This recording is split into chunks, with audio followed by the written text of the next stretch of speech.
Saúde não é apenas a ausência de doença, é um estilo de vida. No Pra Ficar Bem, no nosso programa na Jovem Pan, estaremos abordando uma série de assuntos e informações que envolvem qualidade de vida e saúde, e sempre de forma o mais simples e descontraída possível.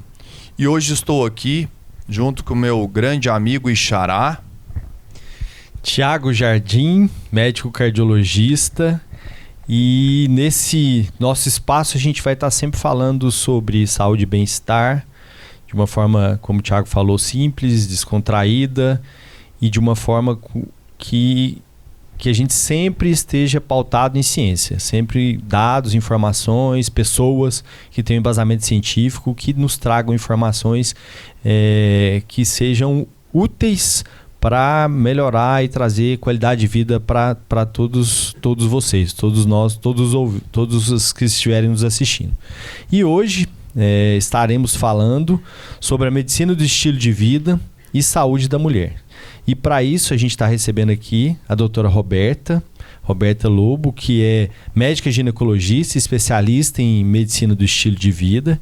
E eu agradeço demais, Roberta, você ter aceitado o nosso convite, e a gente vai estar discutindo um pouco aí sobre a medicina do estilo de vida e as suas utilidades, as suas aplicações aí em vários espectros clínicos aí. Muito obrigado por aceitar estar aqui com a gente. Eu que agradeço a vocês, meninos, Tiago e Tiago, pela oportunidade de estar aqui e por falar da medicina do estilo de vida e saúde da mulher, que são assuntos que eu amo, né? Bom demais, Roberto. E eu vou começar, né, que é um tema que eu gosto muito, eu acho que as pessoas conhecem pouco, né?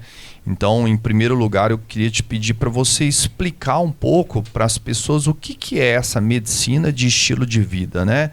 O que se trata? Então, a medicina do estilo de vida é uma prática em que a gente utiliza intervenções em estilo de vida, né, em 6 pilares, que são sono, atividade física, manejo de estresse, conexão social, uso de tóxicos e nutrição. E a gente utiliza essas intervenções para prevenir, tratar e, às vezes, dependendo da intensidade dessas intervenções, para a gente reverter doenças crônicas, né? As doenças crônicas não transmissíveis, que são as doenças que mais acometem as pessoas, né? São responsáveis por 74% da mortalidade global. Ótimo. Roberto, e qual que seria, assim, a diferença principal que existe entre a medicina do estilo de vida e a medicina, vou dizer, convencional, né? E também se existe uma diferença, qual que é a diferença em relação à medicina integrativa, né? Quais seriam essas diferenças? Mas principalmente a medicina convencional, né? Que é um termo novo, é um termo que a gente começa a ouvir com mais frequência. Então, assim, a gente poder explorar um pouquinho mais essas diferenças aí. Então, na medicina convencional, o paciente, ele é um agente passivo, né? Ele recebe as orientações do médico, que é o detentor de todo o conhecimento. Na medicina do estilo de vida, o paciente, ele é ativo no processo de cuidado da saúde dele, né? Ele é o capitão, vamos dizer assim, do processo, e o médico está ali para orientá-lo. Outra diferença é que na medicina do estilo de vida, a gente foca na raiz dos problemas, e muitas vezes a medicina convencional, ela vai atuar no manejo das doenças, ela trata os sintomas e, às vezes, não a raiz dos problemas, né? A gente sabe que estilo de vida é, na grande maioria das doenças crônicas, a primeira linha de tratamento. Né? Fantástico. Boa. E assim, eu quero ressaltar que na medicina do estilo de vida, a gente não é contra o uso de medicamentos, né, ou cirurgias, como, por exemplo, a bariátrica, né, para tratar a obesidade. Então, eu enxergo assim, a medicina do estilo de vida até como uma aliada da medicina convencional, para a gente combater essa epidemia de doenças crônicas, né, que causam hoje em dia 80% das mortes prematuras. As 4 mais frequentes, né, que são as doenças cardiovasculares, o câncer, as doenças respiratórias crônicas e o diabetes. E quanto à medicina integrativa, ela tem algumas práticas que se parecem com a medicina do estilo de vida, só que eles usam também algumas práticas que não são baseadas em evidência científica. E na medicina do estilo de vida, todas as intervenções são baseadas nas evidências que a gente tem através dos estudos científicos. Fantástico, Roberto. Eu ia perguntar exatamente isso, porque muitas pessoas confundem, né, a medicina de estilo de vida com medicina integrativa, né? Isso a minha abordagem ia ser exatamente nesse sentido.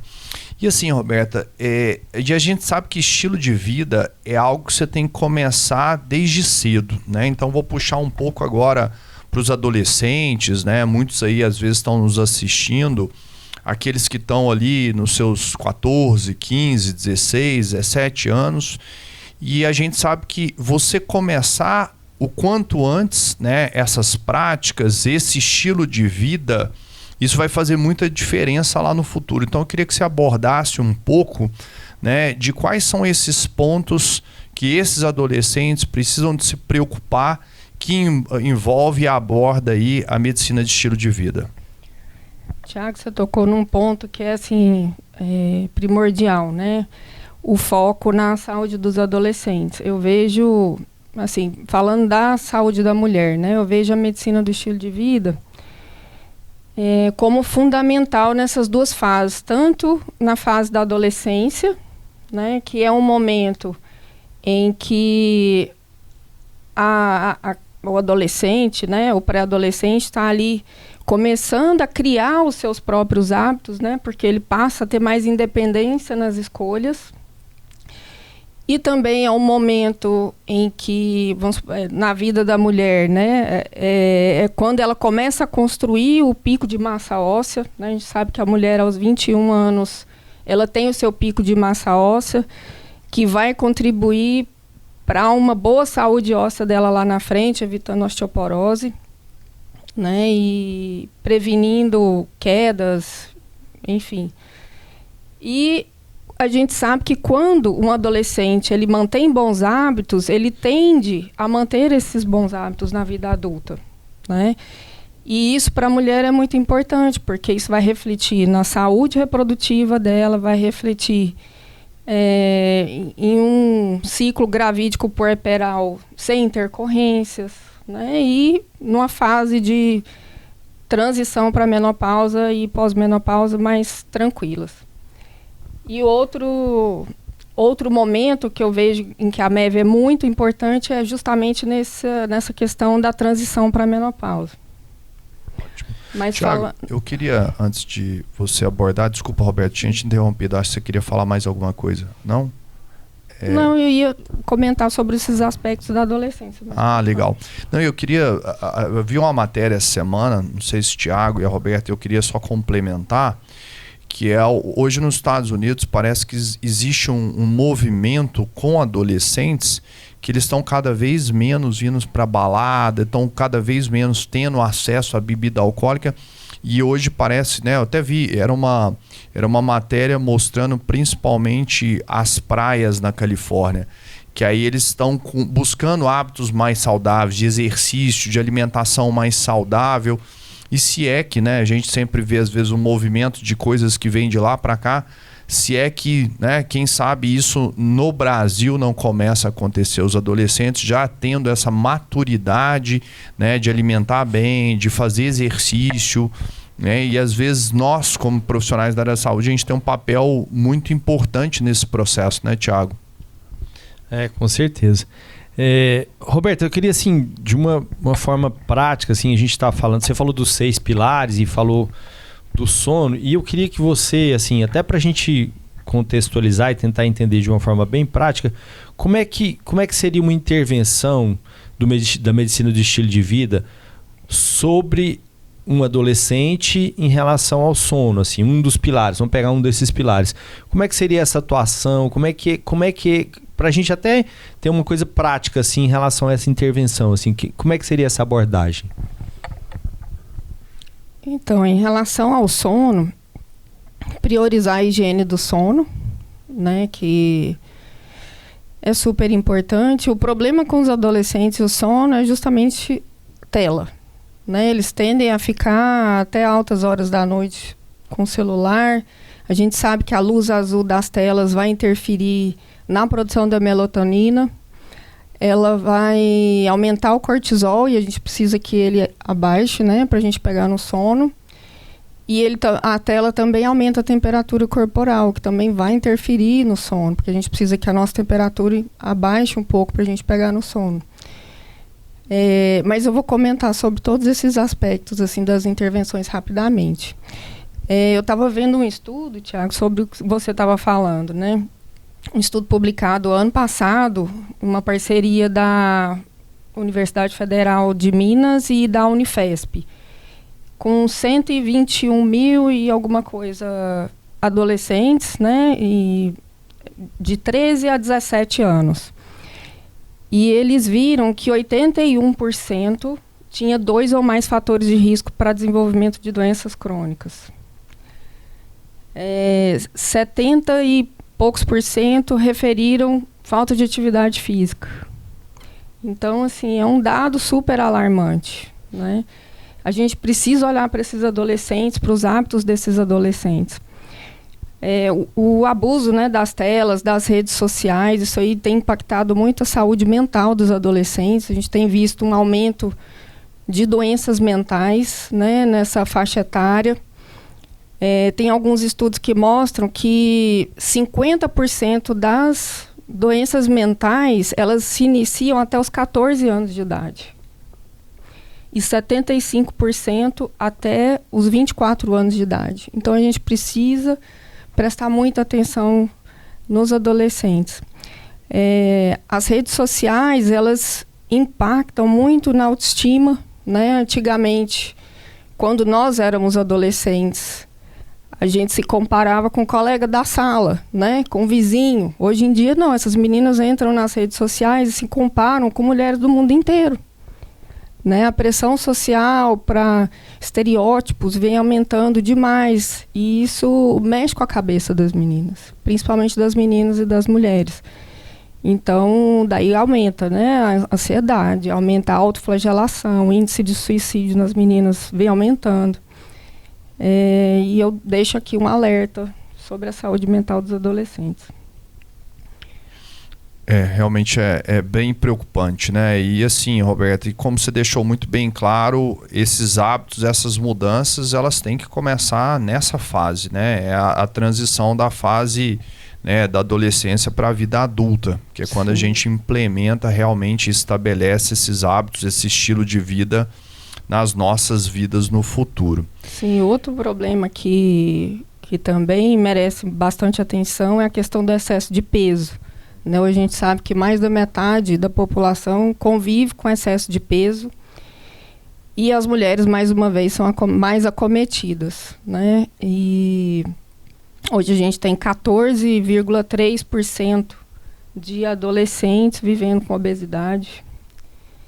Né? Tem um estudo que avaliou o aumento, né, da prevalência da obesidade de 1990 a 2022 e notou um aumento de 11,4%. Então, e a tendência é que essas meninas tornem-se adultas com obesidade, né? E junto com a obesidade vem diversas doenças, né? Como o câncer. A obesidade está relacionada a 13 tipos de câncer, por exemplo.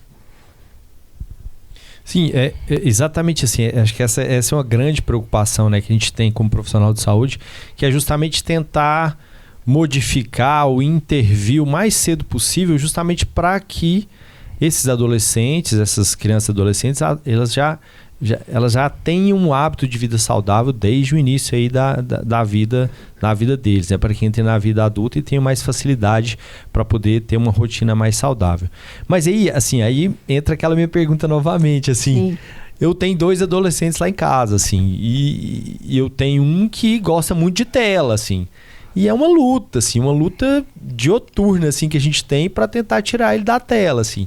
E fala, explica, conversa. Então, assim, como é que a gente consegue fazer, né, tirar ele da tela, ter uma higiene do sono boa? Qual que seria uma estratégia, né, assim, uma estratégia da MEV aí pra gente poder trazer esse adolescente para estar fazendo exercício, para estar desligando essa tela mais cedo, para estar dormindo melhor, enfim, né, para ter uma rotina mais saudável? Então, passando as orientações do Colégio Americano, né, de Medicina do Estilo de Vida, é importante a conexão social, né, e fazer uma lista das pessoas com quem você pode conversar, você pode estar, praticar atividade física em grupo, né, principalmente os esportes. Então isso ajuda na socialização e consequentemente eles vão deixando de ficar tanto em tela, né, isolados dentro de casa. O sono é super importante, né, tanto para a questão de aprendizado, para cognição. Então fazer direitinho a higiene do sono, evitar a tela, como eu comentei. A atividade física, ela vai ajudar, né, a prevenir todas essas doenças que a gente comentou. O manejo de estresse, né, conversar com esses adolescentes, acho que é primordial. Contar, né, mostrar que a gente está ali para eles. E é isso. A presença, né? E a alimentação, né? A alimentação também é super importante, porque a gente sabe que uma alimentação inflamatória, ela está relacionada com quadros de ansiedade, né, também. E basicamente isso. Tem uma coisa, acho que tem uma coisa também que é importante, assim, só pra gente comentar, que é o exemplo, né? Eu acho que, assim, muitas vezes a gente fala e o seu discurso, ele não não replica em suas ações. Então, eu acho que a gente também, para poder fazer com que os nossos filhos, as pessoas, né, que estão observando ali o que a gente faz, a gente também tem que ser o exemplo. Acho que isso é uma coisa também que é bacana, né, de se pensar, né, Roberto? Com certeza. É o espelho, né, Xará? Os nossos filhos vão vendo como que a gente leva a vida e eles vão se espelhando, com certeza, nos nossos hábitos, né?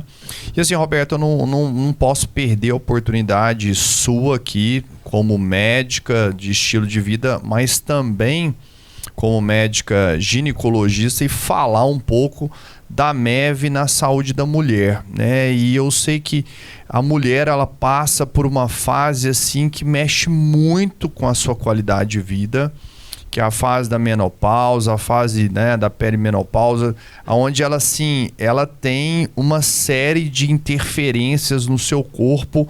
E eu escuto muito, né, de pacientes em diversos sentidos, a nível do desânimo, de dores, né, e repercussões, inclusive, sociais e familiares e conjugais. Como que a MEV hoje ela aborda muito essa fase, né, da saúde da mulher? Então, com o aumento da expectativa de vida, né, a mulher tem vivido 1/3 ou mais da sua vida na fase de pós-menopausa, né? Então e é impressionante como a ciência não olha muito para esse lado também, né? Se for pesquisar assim, a quantidade de estudos que tem nessa fase de menopausa, pós-menopausa, é infinitamente menor do que de vários outros assuntos. Mas realmente é um período em que 80% das mulheres vai ter algum sintoma, né, em maior ou menor grau. É um período em que há um aumento de risco cardiovascular, né? Ocorre mudança da composição corporal, então a gente perde músculo, a gente ganha gordura visceral, né, que é aquela gordura que está ali em volta dos órgãos, aumentando o nosso risco de doença. Então, há um acúmulo de gordura na região centrípeta, né, que é a região central do corpo. E vem junto, né, todas as questões emocionais, a questão cognitiva, porque esses hormônios sexuais que estão em falta nesse período, né, eles vão impactar a mulher como um todo. Nesse período, a gente sofre, né, com assim, uma queixa bastante frequente no consultório é baixa energia, né? O estrogênio ele é super importante na manutenção da atividade das mitocôndrias, né? Então a gente observa uma redução no número e na funcionalidade das mitocôndrias que leva a esses quadros de baixa energia. E assim, as ondas de calor, né, os fogachos, eles estão intimamente relacionados com aumento de risco cardiovascular. Então, mulheres que estão aí sofrendo com os fogachos, né, as ondas de calor, procurem um cardiologista, porque pode ter, né, alguma doença cardiovascular incipiente ou já acometendo a sua saúde.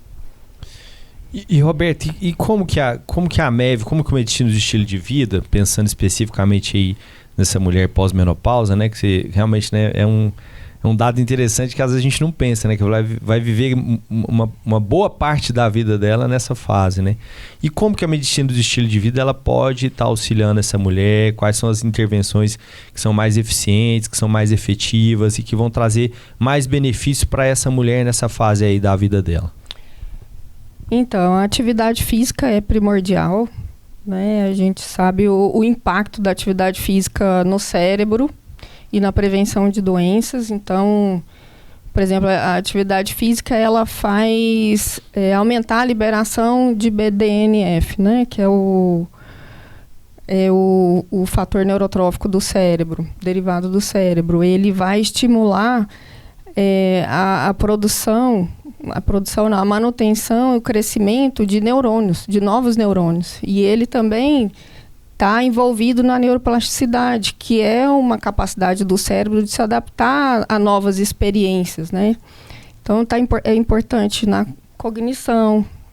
A atividade física ela vai atuar também na melhora da cognição. Então, aquelas mulheres que têm brain fog, principalmente atividade física aeróbica, é super importante. E a recomendação para atividade física aeróbica são 150 a 300 minutos de atividade física moderada, que é aquela em que você faz e você consegue conversar, mas você não consegue cantar, né? É uma dica para você saber se está fazendo uma atividade em grau moderado. E se for grau vigoroso, é metade desse período, tá? Esses 150 a 300 na semana. Então, você pode fracionar do jeito que você quiser durante a semana. Se quiser fazer em 2 dias da semana, você pode fazer só nesses 2 dias. É uma coisa que também as pessoas não sabem, né? Acham que precisam ir para academia, fazer 1 hora de atividade física por dia, e não é bem assim. Você pode fazer em casa, né? Se você ainda não conseguiu tirar um tempo do seu dia para fazer atividade física, fazer os exercise snacks, né, que eles chamam lá nos Estados Unidos, que são as pausas ativas. Então, isso é super importante para quebrar o tempo sentado. Quem passa a maior parte do dia sentado, né? Levantar a cada 30 minutos, idealmente, e fazer ali 1 minuto, 2, se tiver, né, esse tempo de alguma atividade física vigorosa. Vamos supor, você correr no lugar, você fazer polichinelo, subir e descer a escada. E isso ajuda a melhorar o condicionamento físico, isso os estudos mostraram. Ajuda a melhorar o condicionamento físico, baixar o colesterol total, ajuda no melhor controle metabólico, né? Ajuda na resistência à insulina e ajuda no melhor controle da pressão arterial. Então, são coisas que as pessoas podem fazer, né? E que leva ali um minutinho, né? Do tempo dela ali no trabalho, é coisa rápida. Além da atividade aeróbica, é super importante a atividade de força, né, para a gente manter a musculatura. A gente sabe que os músculos, o músculo é o órgão da longevidade, né, eles são super importantes na prevenção da osteoporose, na manutenção da autonomia lá na frente. Né? Quem pratica atividade física tem um menor risco de síndrome da fragilidade, né, na velhice. Então, a atividade de força, ela é primordial também. Então, a gente recomenda 2 a 3 vezes na semana. E, além disso, as atividades de equilíbrio e alongamento, que também são importantes, né, para a saúde das articulações, para manter uma boa mobilidade aí ao longo da vida. Nossa, Roberto, que aula, viu? Eu acho que a receita foi dada. Eu acho que agora cabe a todos nós seguirmos, né? A gente tenta seguir nas nossas práticas, né, Tiago? Alimentação, o exercício, tentar lidar de forma mais tranquila, né, com os problemas e os fatores estressantes do dia. Mas eu queria te agradecer demais, né, pela presença aí. Eu acho que eu falei que é uma aula porque realmente foi uma aula e a gente tem que pensar lá na frente, né? Eu acho que o que fica de lembrança, pelo menos que eu estou tirando das suas falas, é que a gente tem que começar o quanto antes, né? Você falou muito bem da questão do adolescente. Então nós, né, eu tenho um filho de ainda 11 anos em casa, a gente tenta, e é muito difícil, igual o Thiago falou, mas eu queria que você deixasse aí algumas mensagens finais, principalmente, né, pensando em como que essas pessoas elas precisam começar, por onde elas começam, né, e aí depois, né, você pode ter total liberdade até de deixar seus contatos, onde que as pessoas te encontram, como que elas marcam uma consulta com você, seja na parte de medicina de estilo de vida, seja a mulher que está escutando a gente que quer, às vezes, né, fazer uma consulta ginecológica. E muito obrigado mais uma vez. Então, eu só vou falar rapidamente da parte de alimentação, porque são duas questões muito importantes nessa fase, que é o consumo de fibra, né? A gente tende a comer pouca fibra e ela está presente nos alimentos naturais, né? Frutas, legumes, verduras, castanhas, sementes, grãos integrais. E a fibra, ela é importante na manutenção de uma boa flora intestinal, né? A gente sabe que também cai o estrogênio, há uma seleção de bactérias prejudiciais na flora intestinal e isso vai impactar no risco de doenças, né? E então é muito importante essa questão do consumo adequado de fibra. Existe na internet calculadora de fibra, então você pode pegar e tentar calcular o quanto você consome, mas o ideal na literatura para redução de câncer, risco de câncer, por exemplo, é 30 gramas por dia. Além disso, a gente tem os fitoestrógenos, né, que tem a estrutura química parecida com o estrogênio, né, que está presente na soja, que também se mostrou super benéfica nessa fase. Então, a soja minimamente processada, edamame, tofu, ele vai agir reduzindo esses sintomas dessa fase, né, de transição para a menopausa. A linhaça triturada também tem os fitoestrógenos. E lembrar também da quantidade de proteína, né? Porque não adianta a gente comer pouca proteína e fazer exercício de força na academia. A gente precisa da proteína para garantir a manutenção da massa muscular, até ganhar massa muscular. Então, em média de 1 a 1,5 kg, de 1 a 1,5 gramas por quilo de peso por dia, né? E fracionar aí ao longo das refeições do dia. E de dica, assim, para quem está querendo começar, né, a mudar os hábitos, é mudar aos poucos, né? O James Clear, no livro dele, Hábitos Atômicos, ele fala que se ao longo de um ano a gente mudar 1% por dia, ao final desse ano a gente está 37 vezes melhor, né? Então, começando aos pouquinhos, você ficar atento, perceber assim, quais são os seus obstáculos e pensar o que você pode fazer para transpor esses obstáculos, né? O que está te obstruindo aí na mudança de hábito. E olhar a vida de uma maneira mais leve, assim, não pensar... Porque assim, as pessoas não mudam por medo de doença, né? As pessoas mudam por amor. Então, você muda por amor a você, por amor aos seus familiares, por amor à vida. Eu quero chamar todo mundo para conhecer o Colégio Brasileiro de Medicina do Estilo de Vida. Eles têm um Instagram, assim, os profissionais que quiserem conhecer mais, quiserem me procurar, eu estou às ordens. Tem a certificação, né, em Medicina do Estilo de Vida. Eu fiz a certificação pela Organização Europeia e pelo Colégio Americano. E quem quiser entrar nesse barco, estamos aí.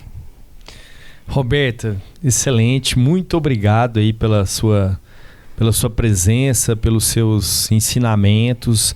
A gente tem 2 termos aqui hoje que assim que eu vou incorporar, vou pedir licença que eu vou incorporar no meu repertório aqui, que um é músculo é o órgão da longevidade, que eu achei isso sensacional.